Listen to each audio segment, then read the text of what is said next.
Welcome to the Authentic Dentist Podcast. Join Dr. Allison House of House Dental in Scottsdale and Shawn Zajas, founder of Zana, a company helping dentists extend their care beyond the chair as they lead dentists deeper along the journey of authenticity to reach greater fulfillment in their professional lives and to deliver remarkable patient experiences.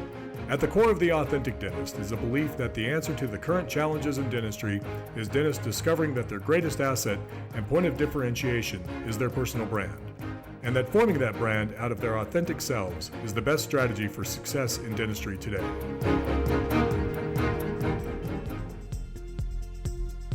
So this podcast is brought to you by Zana. And Zana makes electric toothbrushes, but it's more than that. They have a program that'll grow your practice with their electric toothbrushes. Hey guys, this is Shawn and Dr. Allison House with the Authentic Dentist Podcast. And today we're talking about, I guess at the core of all of, whether it's dentistry or business in general, it's that we are people and we work with other people. And you have a team, we have teams, and every now and then you have issues with team members. And that's what we want to talk about today. So with that, I'm just going to throw it to you. I was just sharing earlier today with Shawn about a challenging team member I'd had and how to deal with somebody who's become just very negative. And you don't ever want to have that toxicity in your team, but there was more to the story. There's a reason that she's become so unhappy. And it's a hard thing to deal with when you have somebody that's not being kind to other people, and yet you know there's more to the story. Well, and also here we're not talking about like a new hire that you're paying attention to in the first 30 days, the first 60 days, first 90 days, and you realize, okay, if they're not a good fit, you let them go. We're talking about a team member that has been a great part of the team. Maybe it's been 2 years, maybe it's been 5 years, and now all of a sudden things start changing. Like, that's just all too common. It's happened in our business so many times where, Dr. House, you and I, like, we end up really caring about our employees. We both believe that the best way, whether it's practicing in a dental office or me with my team, is to feel like you're on the same team, your family, you're in this together. And I've seen employees function at higher levels because of that, instead of wondering, am I going to lose my job? Like, did I do something wrong? Was this the moment that all of a sudden they're unhappy with me? Like, we don't manage or lead with fear as a way of keeping people, having them produce good outcomes or something like that, But the downside of that is every now and then, I don't know how about you, but I feel like, sometimes performance either slips or even like entitlements kind of come in. I mean, it does. And we seem to be in an era of that. This employee was, she just had a grandchild issue. And so suddenly she's missing a lot of work and she's rather negative. And it was a tough decision, when do I let her go? Do I keep her? And would this be a permanent issue or would this be a short-term issue? And it was a tough situation. And she was a very nice assistant. She really was. She'd been with me a couple of years. But yeah, and at some point you have to decide that the office toxicity doesn't work for you. You can't have that. People need to be wanting to be in the office. They want to be comfortable. And I need somebody who actually shows up. That's critical. Well, so in your criteria, like, this is a person that is working out great for you, and then all of a sudden you start noticing, some behavior that, I don't know, maybe just is irregular. At what point did you realize, okay, this isn't something, that is going away, and it only seems to be getting worse? Like, was this over a few weeks or was it a few months? Like, was it a challenge for you to pick up on, or? It took about 6 months. I think I noticed it at the very beginning, but the employee didn't tell me what was happening. So then she's just erratic. She's not showing up to work. She has weird excuses. She's very negative when she's there. And then only to discover that, so there's a problem. And that's the first thing, of course, to ask. And sometimes people just need our support. But then the decision is, if you've had to have this conversation many times, there's all this feedback of, and the employee can't do anything about it. It is what it is. When do you make that decision? I don't know. It was a tough. I ended up letting her go, but that was a tough decision. I have another friend who had an office manager who had cancer. And of course, she wasn't all that pleasant to be around. But you couldn't let her go because she had cancer. But then she was unable to fulfill her duties. So it was a really tough tight walk for him to walk. Yeah, because it's like ultimately these are people. And the more you know their story, it's like, where's the fine line between, okay, I have some understanding and I have some compassion on what you're going through. But at some point, it's actually affecting negatively the rest of the team and the culture and just kind of the energy or vibe of that culture, which ultimately affects who? It affects Everything. The experience you can give to the patient. And, you know, I guess what I would make clear for any dentists out there, it's like you spend your whole life, as long as you've been in dentistry, building a brand and building trust with the patients that are in your practice. And it's not worth severing or compromising that trust because of a good employee that somehow is no longer a good employee, you know? And it's hard to know, like you said, when do you stop offering support and realize, okay, like I had a meeting, we had an intervention, we addressed it multiple times, and now all of a sudden it's like choices are made, right? Because you can't make them choose the right option. Like you can't make them transform. Well, I think you have to decide if it's a season or if this is going to be a permanent situation. In the case of my employee, I think this might be a permanent situation because she suddenly, there was just a medical issue and there was no way that she was going to be able to fix it.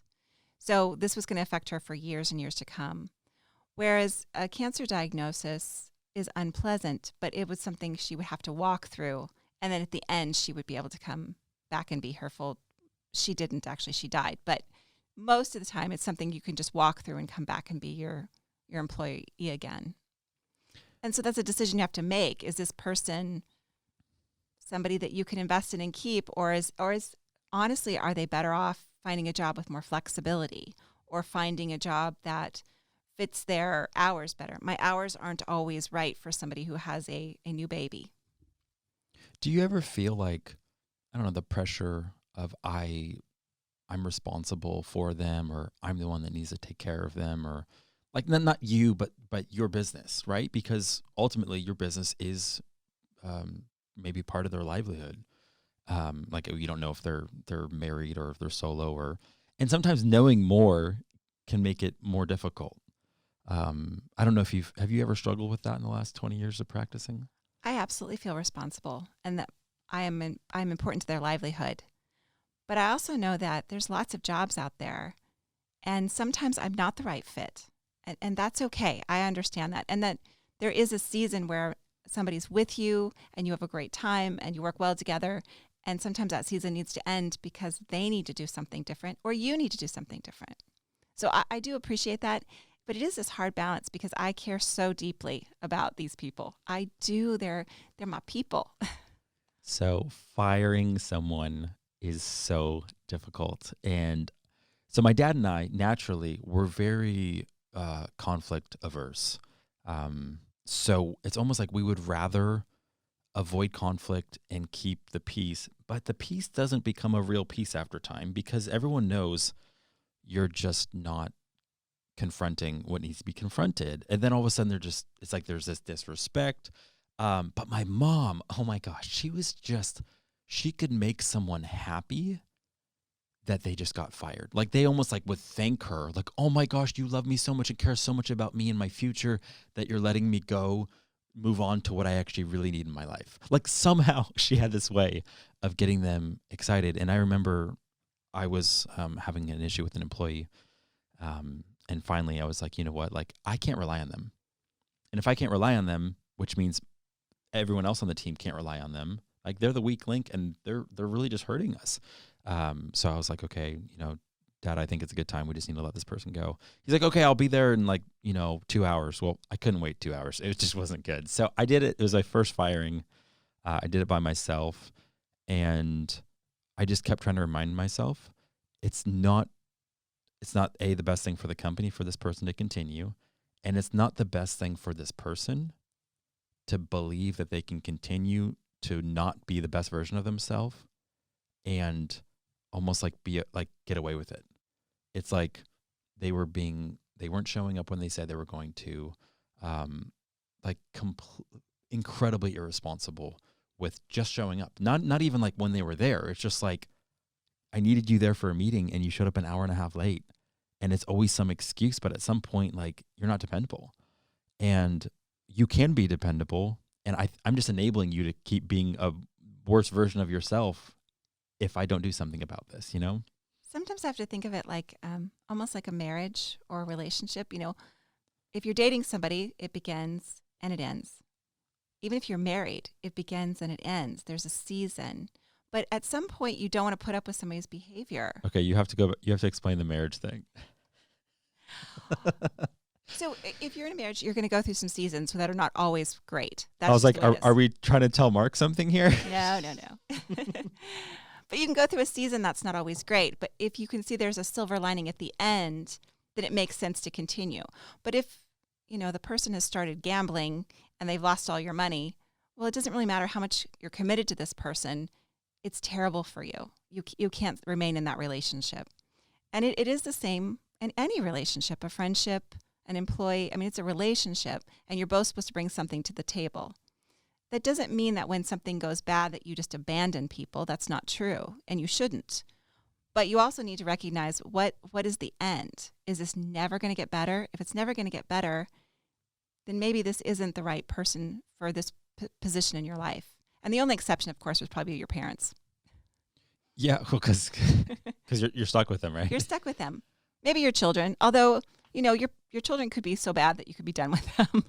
That's never happened to me, but... I remember my mom saying, again, every family's different, and the family I grew up in, they didn't mind, spanking us for discipline, and it wasn't hard spanks.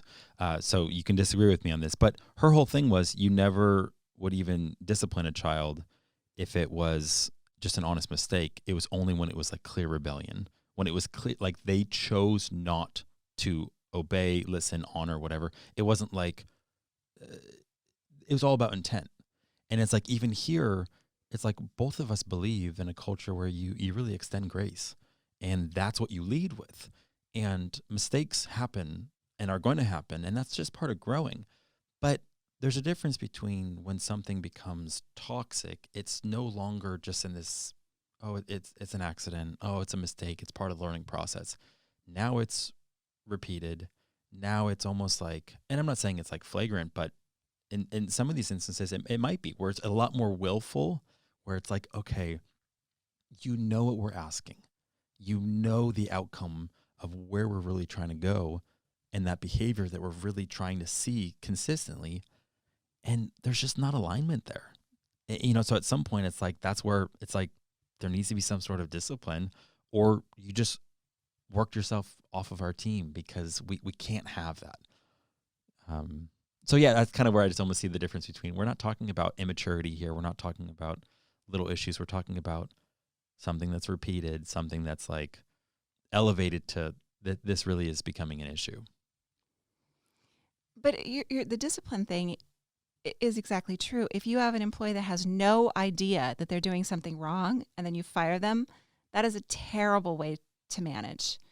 It has to be that they know what's expected of them, which means you told them what you expect of them. And then when something goes wrong, you tell them, hey, I need you to do this. And then if they refuse to, well, then that's a different story. But yeah, you always have to give people the expectation. You can't just imagine that everybody knows what you want. And I think the way that I had some bad thinking with this was that I almost felt okay, am I not being loyal?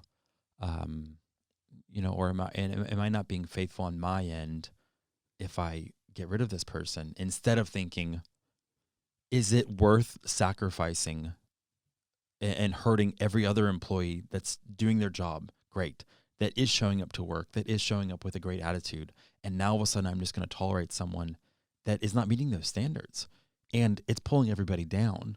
Is it fair to everybody else to have to continue to, deal with this person? And is it fair if the product of what we're working on, whether it's great dentistry or literally great service, in a customer service business, if that end product ends up suffering because of it, it's like, you can't do that. Everything is about being able to give your patients and your team the best working environment, the best working experience.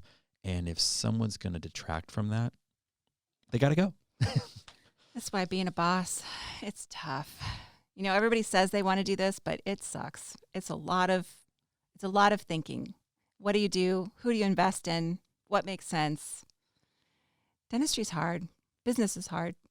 So have you ever had regret because you fired someone? Yes, I have. And that stays with you. I shouldn't have fired this person. I've made that mistake. Okay, so of the countless people you fired, I'm guessing in 20 years. Sadly, yes, there are countless. The majority you didn't have regret over? The majority I did not have regret over. So what did you do about the one that you did? I haven't done anything. Okay. I actually could have hired her back, but I felt like it didn't feel good to hire her back. I felt like that would be a mistake, but I am sorry that I let her go because she was very difficult to replace. And then later you find out that she was trying, even though she wasn't doing all the things that I was asking her to do. So what did you learn from it? Oh, always give people tools. Don't ask for things and not give people the tools to be able to do that. That was a failure on my part. Wow. Yeah, no, I can see that. I think every business has done that, though, where you fired somebody who was a good person because they weren't doing their job, only to realize they couldn't do their job because you didn't give them all of the skills, the equipment, whatever they needed to do a good job. So that was all your fault. But I think it's a lesson that you just learn as you go on. I let someone go because exactly that, where they were at in their role wasn't as mature as what I was needing. And I knew at that point in what the company was needing, I didn't have time to mentor them. I didn't have time to train them and equip them properly so that in 6 months or a year, they could be at the level I needed them to. So it was kind of sad because I was like, man, I love the attitude. I love the willingness to grow. But there was just too much of a gap of you're not able to produce. It was in like a design / creative / marketing capacity. And it's like mistakes were kind of costly. But it's okay that wasn't the right person at this moment. Right. So you let people go with grace and kindness. And then maybe 10 years from now, this person is the right person for you. You just never know. But evaluate employees. You always want them to be a part of the team. Make sure they have all the tools and resources they need. And if someone just cannot do what you need them to do, sometimes you have to cut ties. Thank you for listening to the Authentic Dentist Podcast. To join Allison and Shawn on this journey, hit the subscribe button to never miss an episode. Here's to your success. Express yourself fully. Live authentic.